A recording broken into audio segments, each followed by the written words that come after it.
Hi friends, நேற்று பார்த்தீங்கன்னா ஒரு கனவு கண்டேன். உண்மையாக தான் சொல்கிறேன், பொய்லாம் சொல்லலை. என்ன அப்படின்னு பார்த்தீங்கன்னா, நைட்டு வந்து நான் சைக்கிளில் போயிட்டுருக்கேன் ரோட்டில். அப்போ வந்து கீழே வந்து ஒரு ரூ. 500 கிடந்துச்சு. ரூ. 500 மாதிரி இருந்துச்சு, பணம் மாதிரி இருந்துச்சு. ஆனால் நான் போயிட்டு சரி அது பணமாக இருக்குமோன்னு சொல்லிட்டு திரும்ப ரிவர்ஸில் வந்து அந்த பணத்தை எடுக்க ட்ரை பண்ணும்போது அது பணம் இல்லை.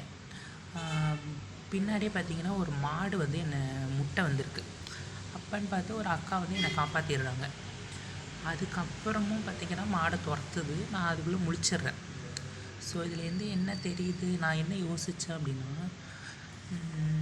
இந்த பணத்தை எடுக்க போய் தான் மாடு முட்டுனுச்சு. ஸோ முதல்ல நான் போகும்போது மாடு முட்டலை, நான் முன்னாடியே போயிருந்திருப்பேன். பணத்தை எடுக்கலான்னு ரிவர்ஸ் வரும்போது மாடு வந்து என்னை முட்டுது. ஸோ அப்போ என்னை காப்பாற்றிடுறாங்க, அது வேறு விஷயம். இதை நான் எதுக்கு சொல்கிறேன் அப்படின்னு நீங்கள் கமெண்டில் சொல்லுங்கள். தேங்க்யூ.